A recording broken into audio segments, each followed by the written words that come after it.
श्रीमद् भागवत महापुराण दसम स्कंध 14वां अध्याय। इस अध्याय के अंतर्गत आज सुनेंगे ब्रह्मा जी के द्वारा भगवान की स्तुति। ब्रह्मा जी ने स्तुति की, हे प्रभु, एकमात्र आप ही स्तुति करने योग्य हैं। मैं आपके चरणों में नमस्कार करता हूँ। आपका यह शरीर वर्षाकालीन मेघ के समान श्यामल है। इस पर स्थित बिजली के समान झिलमिल झिलमिल करता हुआ पीतांबर शोभा पाता है। आपके गले में घुंघुची की माला, कानों में मकराकृत कुंडल तथा सिर पर मोर पंखों का मुकुट है। इन सब की कांति से आपके मुंह पर अनोखी छटा छिटक रही है। वक्षस्थल पर लटकती हुई बनमाला और नन्ही सी हथेली पर दही भात का कौर, बगल में बैंत और सिंगी तथा कमर की ठेंठ में आपकी पहचान बताने वाली बांसुरी शोभा पा रही है। आपके कमल से सुकोमल परम सुकुमार चरण और यह गोपाल बालक का सुमधुर वेश, मैं और कुछ नहीं जानता, बस मैं तो इन्हीं चरणों पर निछावर हूँ। स्वयं प्रकाश परमात्मन आपका यह श्री विग्रह भक्त जनों की लालसा अभिलाषा पूर्ण करने वाला है। यह आपकी चिन्मयी इच्छा का मूर्तिमान स्वरूप मुझ पर आपका साक्षात कृपा प्रसाद है। मुझे अनुग्रहित करने के लिए ही आपने इसे प्रकट किया है। कौन कहता है कि यह पंचभूतों की रचना है? हे प्रभु, यह तो अप्राकृत शुद्ध सत्वमय है। मैं या और कोई समाधि लगाकर भी आपके इस सच्चिदानंद विग्रह की महिमा नहीं जान सकता। फिर आत्मानंदानुभव स्वरूप साक्षात आपकी ही महिमा को तो कोई एकाग्र मन से भी कैसे जान सकता है? हे प्रभु, जो लोग ज्ञान के लिए प्रयत्न न करके अपने स्थान में ही स्थित रहकर केवल सत्संग करते हैं और आपके प्रेमी संत पुरुषों के द्वारा गाई हुई आपकी लीला कथा का जो उन लोगों के पास रहने से अपने आप सुनने को मिलती है, शरीर वाणी और मन से विनयावनत होकर के सेवन करते हैं, यहाँ तक कि उसे ही अपना जीवन बना देते हैं, उसके बिना जी ही नहीं सकते। हे प्रभु, यद्यपि आप पर त्रिलोकी में कोई कभी विजय नहीं प्राप्त कर सकता, फिर भी वे आप पर विजय प्राप्त कर लेते हैं। आप उनके प्रेम के अधीन हो जाते हैं। हे भगवान, आपकी भक्ति सब प्रकार के कल्याण का मूल स्रोत उद्गम है। जो लोग उसे छोड़कर केवल ज्ञान की प्राप्ति के लिए श्रम उठाते और दुख भोगते हैं, उनको बस क्लेश ही क्लेश हाथ लगता है और कुछ नहीं। जैसे थोथी भूसी कूटने वाले को केवल श्रम ही मिलता है, चावल नहीं। हे अच्युत, हे अनंत, इस लोक में पहले भी बहुत से योगी हो गए हैं। जब उन्हें योग आदि के द्वारा आपकी प्राप्ति न हुई, तब उन्होंने अपने लौकिक और वैदिक समस्त कर्म आपके चरणों में समर्पित कर दिए। उन समर्पित कर्मों से तथा आपकी लीला कथा से उन्हें आपकी भक्ति प्राप्त हुई। उस भक्ति से ही आपके स्वरूप का ज्ञान प्राप्त करके उन्होंने बड़ी सुगमता से आपके परम पद की प्राप्ति कर ली। हे अनंत, आपके सगुण निर्गुण दोनों स्वरूपों का ज्ञान कठिन होने पर भी निर्गुण स्वरूप की महिमा इंद्रियों का प्रत्याहार करके शुद्धांततः शुद्ध अंतःकरण से जानी जा सकती हैं। जानने की प्रक्रिया यह है कि विशेष आकार के परित्याग पूर्वक आत्माकार अंतःकरण का साक्षात्कार किया जाए। यह आत्मा कारता घटपटादि रूप के समान से नहीं है, प्रत्युत आवरण का भंग मात्र है। यह साक्षात्कार यह ब्रह्म है। मैं ब्रह्म को जानता हूँ, इस प्रकार नहीं, किंतु स्वयं प्रकाश रूप से ही होता है।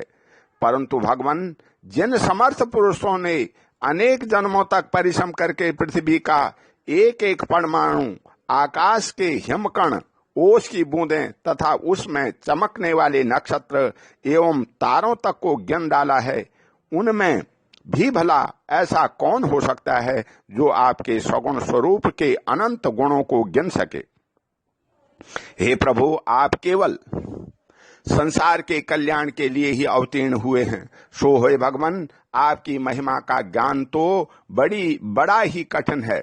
इसलिए जो पुरुष क्षण क्षण पर बड़ी उत्सुकता से आपकी कृपा का ही भली भांति अनुभव करता रहता है और प्रारब्ध के अनुसार जो कुछ सुख या दुख प्राप्त होता है उसे निर्विकार मन से भोग लेता है, एवं जो प्रेम पूर्ण हृदय, गदगद वाणी और पुलकित शरीर से अपने को आपके चरणों में समर्पित करता रहता है, इस प्रकार जीवन व्यतीत करने वाला पुरुष ठीक वैसे ही आपके परम पद का अधिकारी हो जाता है जैसे आपने पिता की संपत्ति का पुत्र।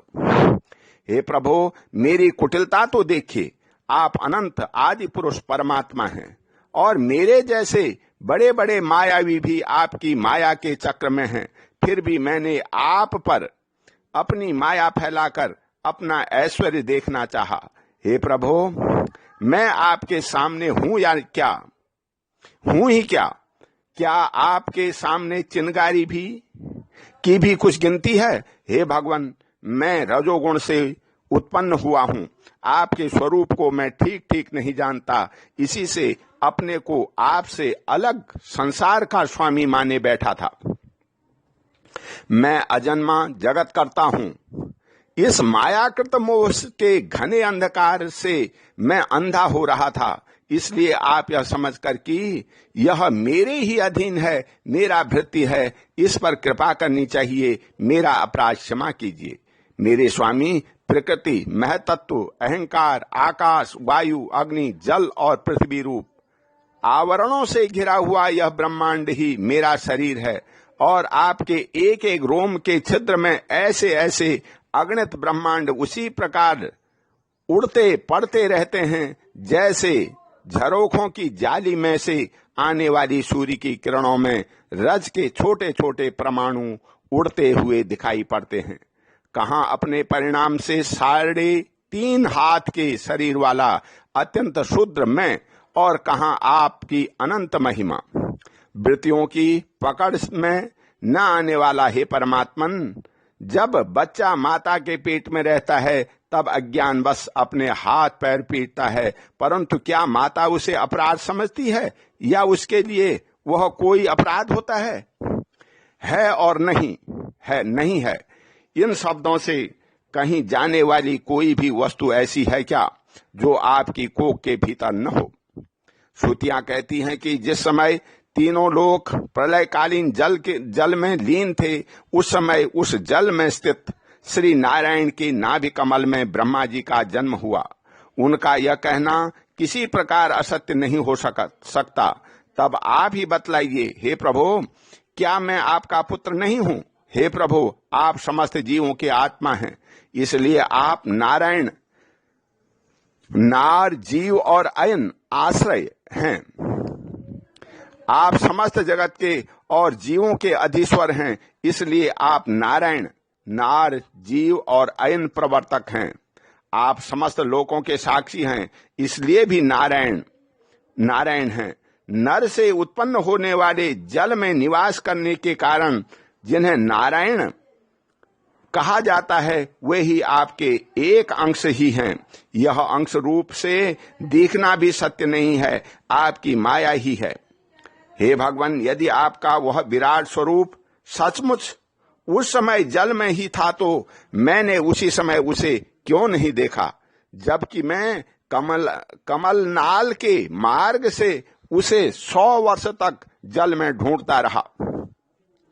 फिर मैंने जब तपस्या की तब उसी समय मेरे हृदय में उसका दर्शन कैसे हो गया और फिर कुछ ही क्षणों में वह पुनः क्यों नहीं दिखा, अंतर्ध्यान क्यों हो गया। माया का नाश करने वाले प्रभु, दूर की बात कौन करे। अभी इसी अवतार में आपने इस बाहर दिखने वाले जगत को अपने पेट में ही दिखला दिया, जिसे देखकर माता यशोदा चकित हो गई थी। इससे यही तो सिद्ध होता है कि यह संपूर्ण विश्व केवल आपकी माया ही माया है, जब आपके सहित यह संपूर्ण विश्व जैसा बाहर दिखता है वैसा ही आपके उदर में भी दिखा, तब क्या यह सब आपकी माया के बिना ही आप में प्रतीत हुआ? अवश्य ही आपकी लीला है। उस दिन की बात जान लीजिए, आज की ही लीजिए। क्या आज आपने मेरे सामने अपने अतिरिक्त संपूर्ण विश्व को अपनी माया का खेल नहीं दिखलाया है? पहले आप अकेले थे, फिर संपूर्ण ग्वाल बाल, बछड़े और छड़ी छीन के छीके भी आप ही हो गए।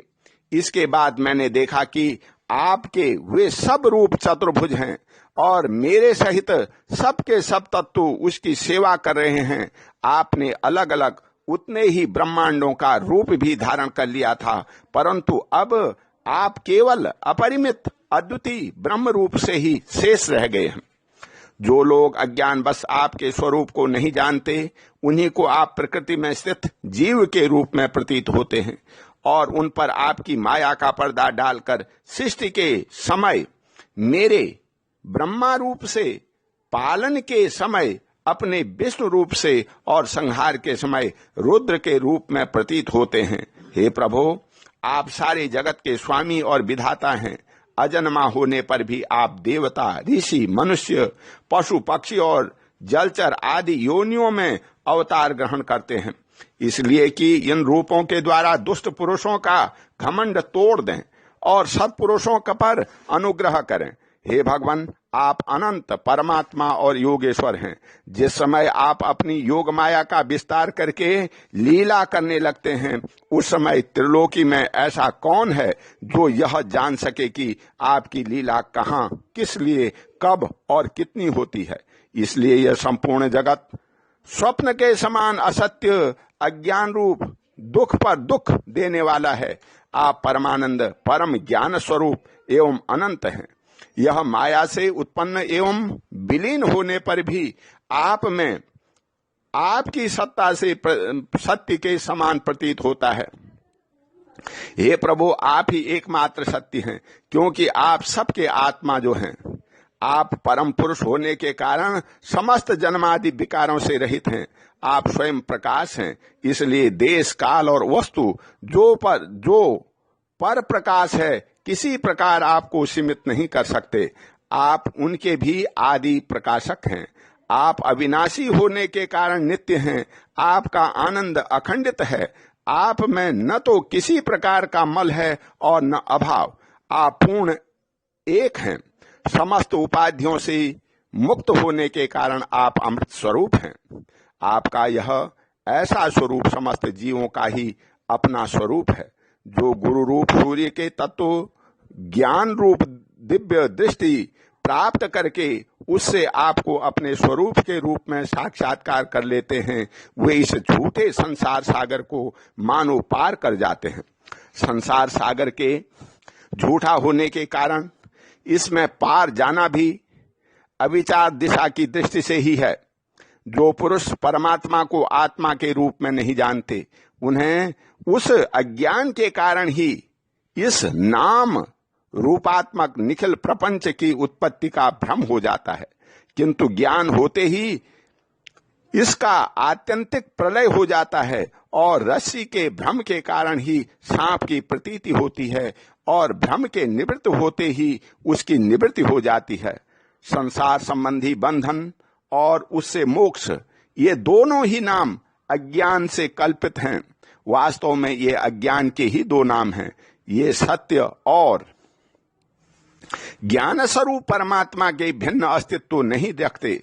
जैसे सूर्य में दिन और रात का भेद नहीं होता, वैसे ही विचार करने पर अखंड नित्य स्वरूप केवल शुद्ध आत्म तत्व में न बंधन है और न मोक्ष। हे भगवान, कितने आश्चर्य की बात है कि आप हैं। अपने आत्मा पर लोग आपको पराया मानते हैं और शरीर आदि हैं पराये, किंतु उनको आत्मा मान बैठते हैं और इसके बाद आपको कहीं अलग ढूंढने लगते हैं। भला अज्ञानी जीवों का यह कितना बड़ा अज्ञान है। हे अनंत, आप तो सबके अंतःकरण में ही विराजमान हैं, इसलिए संत लोग आपके अतिरिक्त जो कुछ प्रतीत हो रहा है उसका परित्याग करते हुए अपने भीतर ही आपको ढूंढते हैं। क्योंकि यद्यपि रस्सी में सांप नहीं है, फिर भी उस प्रतीयमान सांप को मिथ्या निश्चय किए बिना भला कोई सत्पुरुष सच्ची रस्सी को कैसे जान सकता है।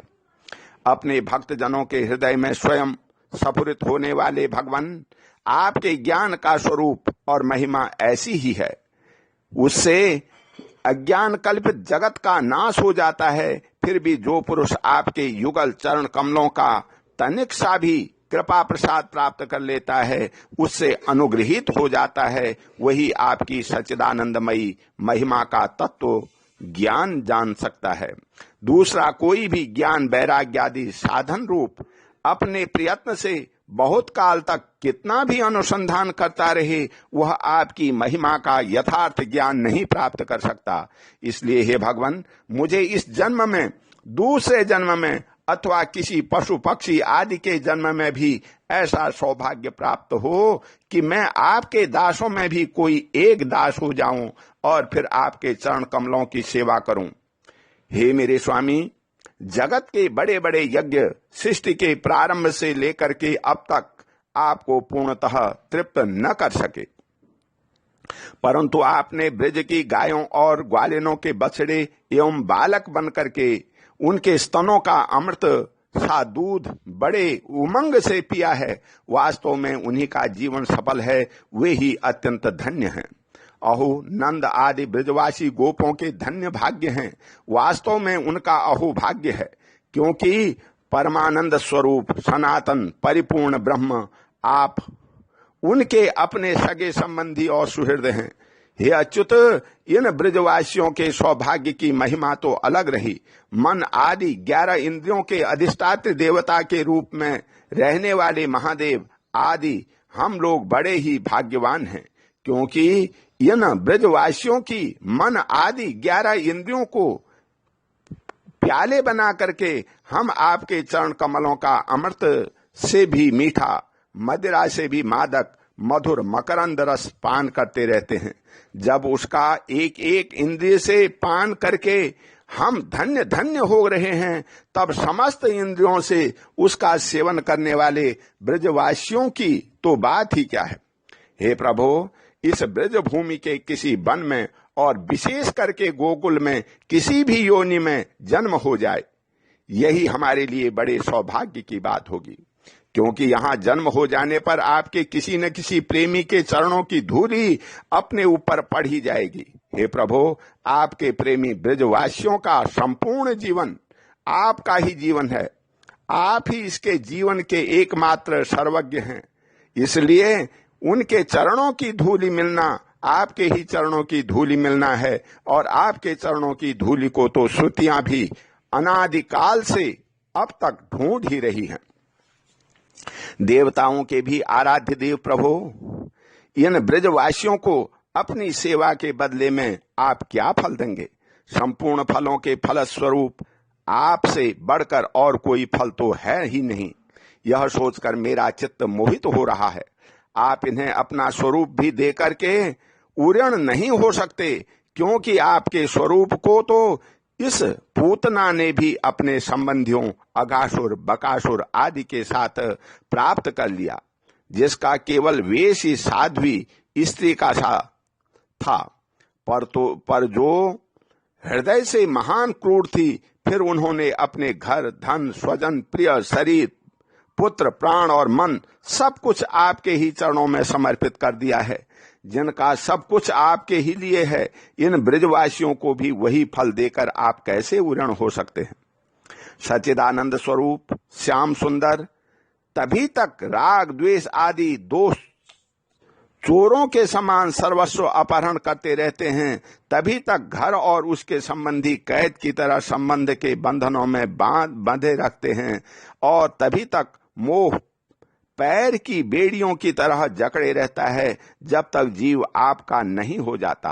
हे प्रभु, आप विश्व के बखेड़े से सर्वथा रहित हैं, फिर भी अपने शरणागत भक्त जनों को अनंत आनंद वितरण करने के लिए पृथ्वी में अवतार लेकर विश्व के समान ही लीला विलास का विस्तार करते हैं। मेरे स्वामी, बहुत कहने की आवश्यकता नहीं। जो लोग आपकी महिमा जानते हैं वे जानते रहें। मेरे मन, वाणी और शरीर तो आपकी महिमा जानने में सर्वथा असमर्थ हैं। सच्चिदानंद स्वरूप श्री कृष्ण आप सबके साक्षी हैं, इसलिए आप सब कुछ जानते हैं। आप समस्त जगत के स्वामी हैं। यह संपूर्ण प्रपंच आपसे ही स्थित है। आपसे मैं और क्या कहूं? अब आप मुझे स्वीकार कीजिए, मुझे अपने लोक में जाने की आज्ञा दीजिए। सबके मन प्राण को अपनी रूप माधुरी से आकर्षित करने वाले श्याम सुंदर आप यदुवंश रूप कमल को विकसित करने वाले सूर्य हैं। हे प्रभु, पृथ्वी, देवता, ब्राह्मण और पशु रूप समुद्र की अभिवृद्धि करने वाले चंद्रमा भी आप ही हैं। आप पाखंडियों के धर्म रूप रात्रि का घोर अंधकार नष्ट करने के लिए सूर्य और चंद्रमा दोनों के ही समान हैं। पृथ्वी पर रहने वाले राक्षसों के नष्ट करने वाले आप चंद्रमा, सूर्य आदि समस्त देवताओं के भी परम पूजनीय हैं। हे भगवान, मैं अपने जीवन भर महाकल्प पर्यंत आपको नमस्कार ही करता रहूं। श्री सुखदेव जी कहते हैं, हे परीक्षित, संसार के रचता ब्रह्मा जी ने इस प्रकार भगवान श्री कृष्ण की स्तुति की। इसके बाद उन्होंने 3 बार परिक्रमा करके उनके चरणों में प्रणाम किया और फिर अपने गंतव्य स्थान सत्यलोक को चले गए। ब्रह्मा जी ने बछड़ों और ग्वाल बालों को पहले ही यथास्थान पहुंचा दिया था। भगवान श्री कृष्ण ने ब्रह्मा जी को विदा कर दिया और बछड़ों को लेकर के यमुना जी के पुलिन पर आए, जहां वे अपने सखा ग्वाल बालों को पहले छोड़ गए थे।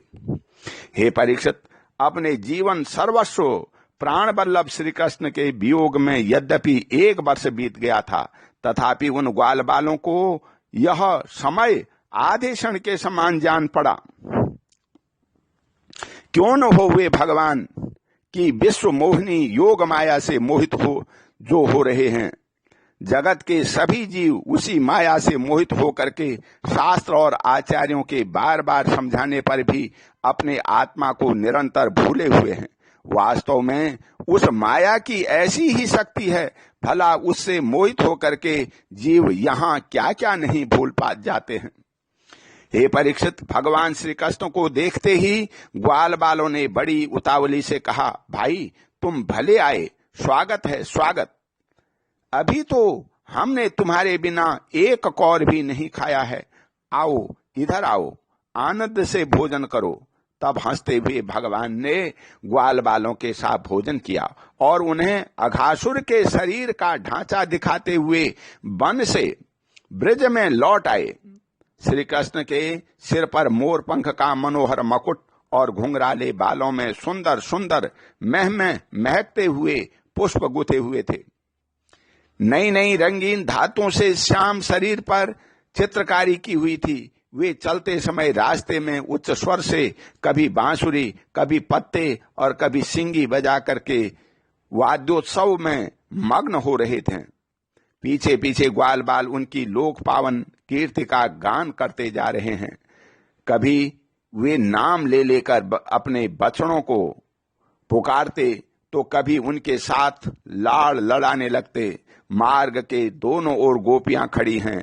जब वे कभी तिरछे नेत्रों से उनकी नजर में नजर मिला देते हैं, तब गोपियां आनंद मुग्ध हो जाती हैं। इस प्रकार भगवान श्री कृष्ण ने गोष्ठ में प्रवेश किया। हे परीक्षित, उसी दिन बालकों ने ब्रज में जाकर के कहा कि आज यशोदा मैया के लाडले नंद नंदन ने वन में एक बड़ा भारी अजगर मार डाला है और उससे हम लोगों की रक्षा की है।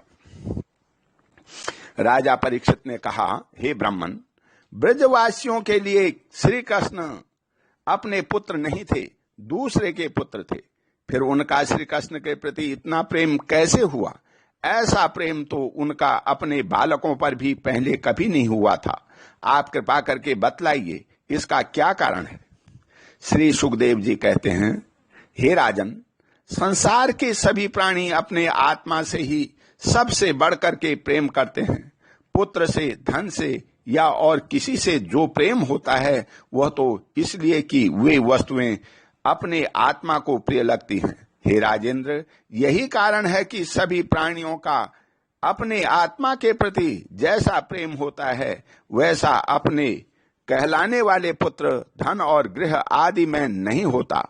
हे नृपश्रेष्ठ, जो लोग देह को ही आत्मा मानते हैं वे भी अपने शरीर से जितना प्रेम करते हैं उतना प्रेम शरीर के संबंधी, पुत्र, मित्र आदि से नहीं करते। जब विचार के द्वारा यह मालूम हो जाता है कि यह शरीर मैं नहीं हूं, यह शरीर मेरा है, तब इस शरीर से भी आत्मा के समान प्रेम नहीं रहता। यही कारण है कि इस देह के जीर्ण शीर्ण हो जाने पर भी जीने की आशा प्रबल रूप से बनी रहती है। इससे यह बात सिद्ध होती है कि सभी प्राणी अपने आत्मा से ही सबसे बढ़कर प्रेम करते हैं और उसी के लिए इस सारे चराचर जगत में भी प्रेम करते हैं। इन श्री कृष्ण को ही तुम सब आत्माओं का आत्मा समझो। संसार के कल्याण के लिए ही योग माया का आश्रय लेकर वे यहाँ देहधारी के समान जान पड़ते हैं। जो लोग भगवान श्री कृष्ण के वास्तविक स्वरूप को जानते हैं उनके लिए जो इस जगत में जो कुछ भी चराचर पदार्थ है अथवा इससे परे परमात्मा, ब्रह्म, नारायण आदि जो भगवत स्वरूप है सभी श्री कृष्ण स्वरूप ही हैं। श्री कृष्ण के अतिरिक्त और कोई प्राकृत अप्राकृत वस्तु है ही नहीं। सभी वस्तुओं का अंतिम रूप अपने कारण में स्थित होता है। उस कारण से भी परम कारण है भगवान श्री कृष्ण। तब भला बताओ किस वस्तु को श्री कृष्ण में भिन्न बतलाएं। जिन्होंने पूर्ण कीर्ति मुकुंद मुरारी के पद पल्लव की नौका का आश्रय लिया है जो कि सत्पुरुषों का सर्वस्व है, इसके लिए यह भव सागर बछड़े के खुर के गड्ढे के समान है। इन्हें परम पद की प्राप्ति हो जाती है और इनके लिए विपत्तियों का निवास स्थान यह संसार नहीं रहता। हे परीक्षित, तुमने मुझसे पूछा था कि भगवान के 5वें वर्ष की लीला ग्वाल बालों ने 6ठे वर्ष में कैसे कही। उसका सारा रहस्य मैंने तुम्हें बतला दिया। भगवान श्री कृष्ण की ग्वाल बालों के साथ वन क्रीड़ा, अघासुर को मारना, हरी हरी घास से युक्त भूमि पर बैठकर भोजन करना, अपराकृत रूपधारी बछड़ों और ग्वाल बालों का प्रकट होना और ब्रह्मा जी के द्वारा की हुई इस महान स्तुति को जो मनुष्य सुनता और कहता है उसको धर्म, अर्थ, काम और मोक्ष की प्राप्ति हो जाती है। हे परीक्षित, इस प्रकार श्री कृष्ण और बलराम ने कुमार अवस्था के अनुरूप आंख मिचोनी, सेतु बंधन, बंदरों की भांति उछलना कूदना आदि अनेकों लीलाएं करके अपनी कुमार अवस्था ब्रज में ही त्याग दी। ओम शांति। बोल श्री कृष्ण भगवान की जय।